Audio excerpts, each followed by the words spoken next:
Travel along, Catholic pilgrims, for 1 year as we read through St. Faustina's diary. Join me, Amy Thomas, each day for a short reading out of the diary which brought us a deeper understanding of Christ's divine mercy. Hey, Catholic pilgrims! It's so good to have you joining in on this 107th day of our readings from St. Faustina's diary. So today we're going to talk about God's goodness. It's something that a lot of people struggle with, and I know that a lot of non-believers have issue with thinking that God would be or could possibly be all good, and I know even Christians who struggle with accepting that God is all good. So that's what we're going to talk about. Our readings are going to be a little longer today, but Sister Faustina is on a 3-day retreat, and so I wanted to keep the continuity of her thoughts flowing, so it is going to be a little bit longer. But really pay attention to what the speaker is talking about with God's goodness.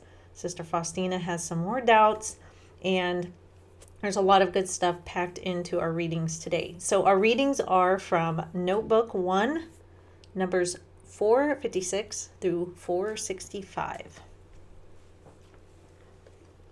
Jesus, Mary, and Joseph, Vilnius, August 12th, 1935. 3-day retreat. On the evening of the introductory day of the retreat, as I listened to the points for the meditation, I heard these words. During this retreat, I will speak to you through the mouth of this priest to strengthen you and assure you of the truth of the words which I address to you in the depths of your soul. Although this is a retreat for all the sisters, I have you especially in mind, as I want to strengthen you and make you fearless in the midst of all the adversities which lie ahead. Therefore, listen intently to his words and meditate upon them in the depths of your soul. Oh, how astonished I was, for everything the Father said about union with God and the obstacles to this union I had experienced literally in my soul and heard from Jesus, who speaks to me in the depths of my soul. Perfection consists in this close union with God. During the 10 o'clock meditation, Father Radziszewski spoke about divine mercy and about God's goodness to us. He said that as we review the history of mankind, we can see this great goodness of God at every step. All the attributes of God, such as omnipotence and wisdom, serve to reveal to us the greatest of his attributes, namely his goodness. God's goodness is the greatest of God's attributes. Many souls striving for perfection, however, are not aware of this great goodness of God. Everything that Father said in the course of the meditation about the goodness of God was exactly what Jesus had said to me concerning the Feast of Mercy. I have now come to understand clearly what the Lord has promised me, and I have no doubt about anything.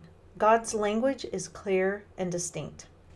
Throughout that entire meditation, I saw the Lord Jesus on the altar in a white garment, his hand holding the notebook in which I write these things. Throughout the entire meditation, Jesus kept turning the pages of the notebook and remained silent. However, my heart could not bear the fire that was enkindled in my soul.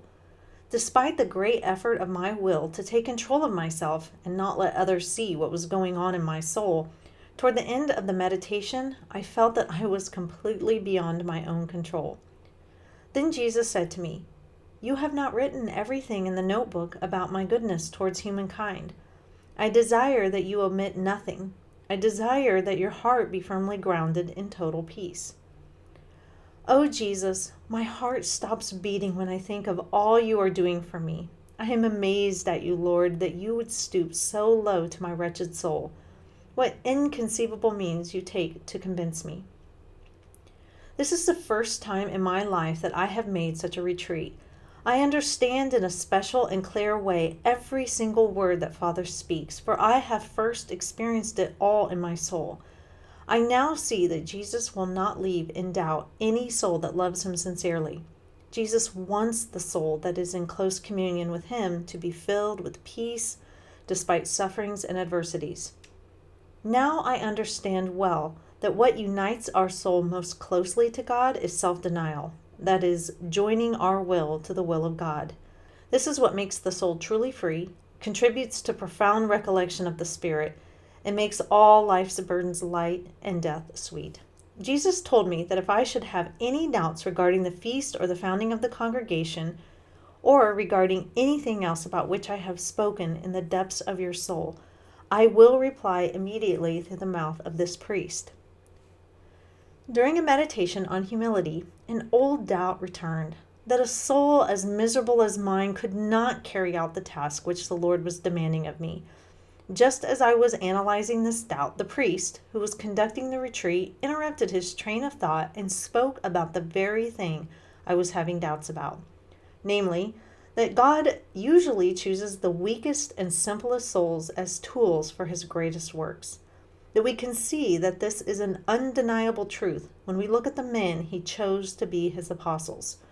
Or again, when we look at the history of the church and we see what great works were done by souls that were the least capable of accomplishing them. For it is just in this way that God's works are revealed for what they are, the works of God. When my doubt had completely disappeared, the priest resumed his conference on humility.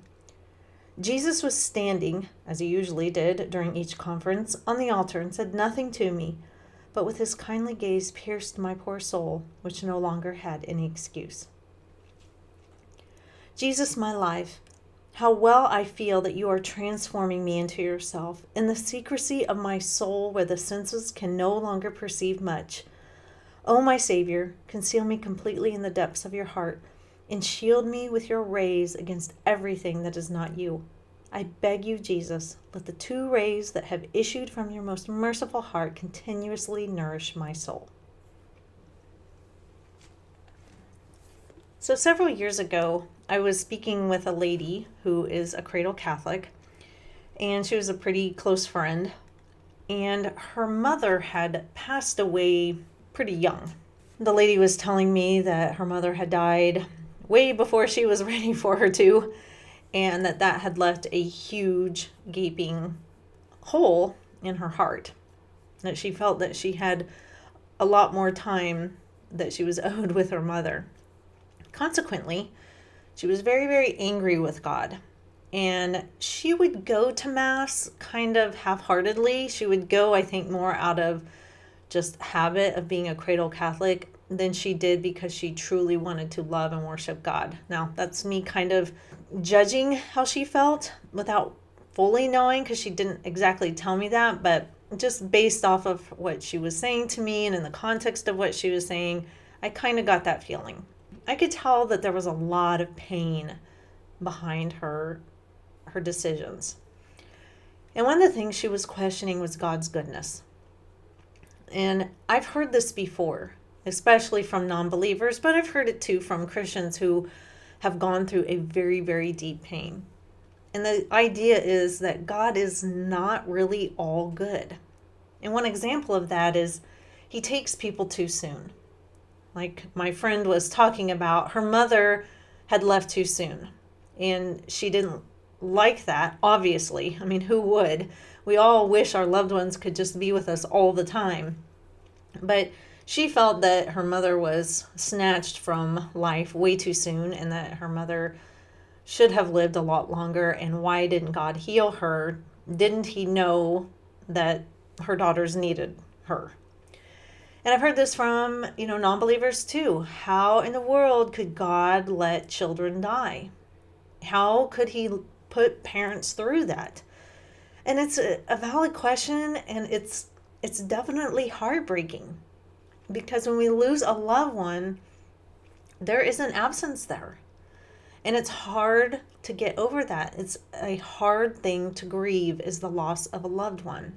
And so having these kind of conversations with people who have lost loved ones before that person thinks they should have gone is a very difficult and tricky one to have, because you don't want to seem calloused and you don't want to seem, unfeeling and just disregard how they feel.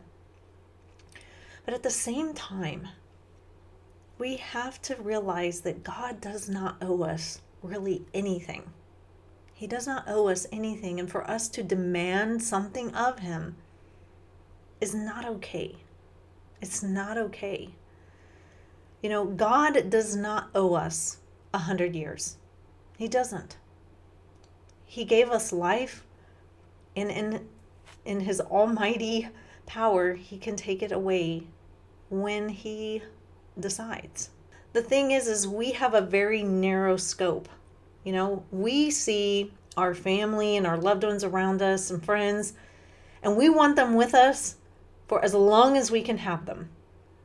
And that's what makes sense to us. Why wouldn't God give us X amount of years with our loved ones? Why would God ever allow a parent to bury a child? It just doesn't make any sense.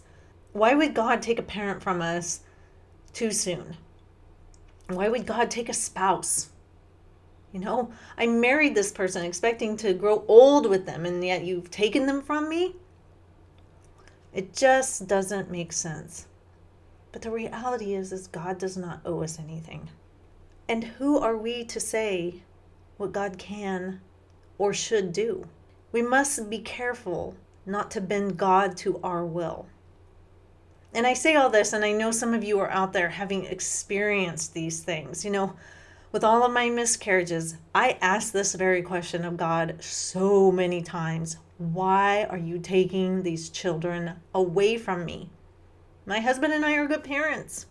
We want to love these kids. Why do you keep doing this? Now, obviously, I knew something was wrong with my body, but still, I would cry out that question because in my pain and my grief, I did not understand what the point of all of this pain was. But I was bending God to my will. I desperately wanted those children, and God, in his infinite vision and his infinite knowledge, knew something better. And I had to trust in that. And it's hard.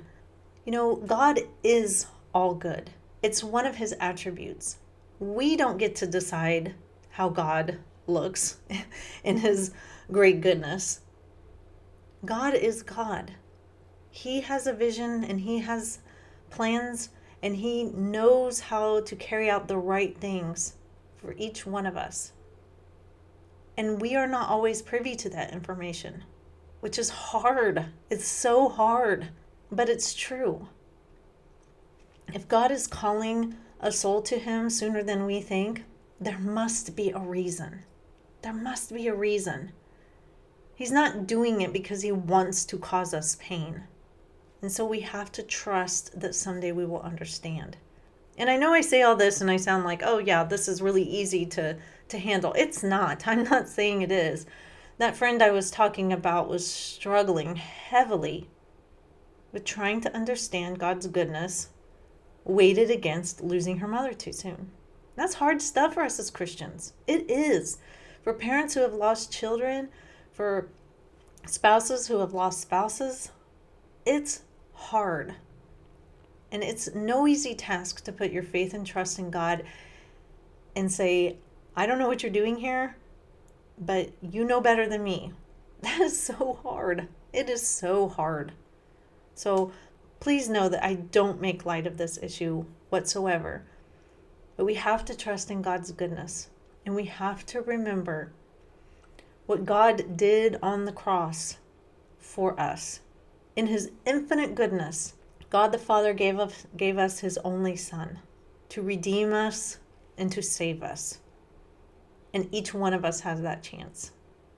So the doors of heaven are not closed to us anymore.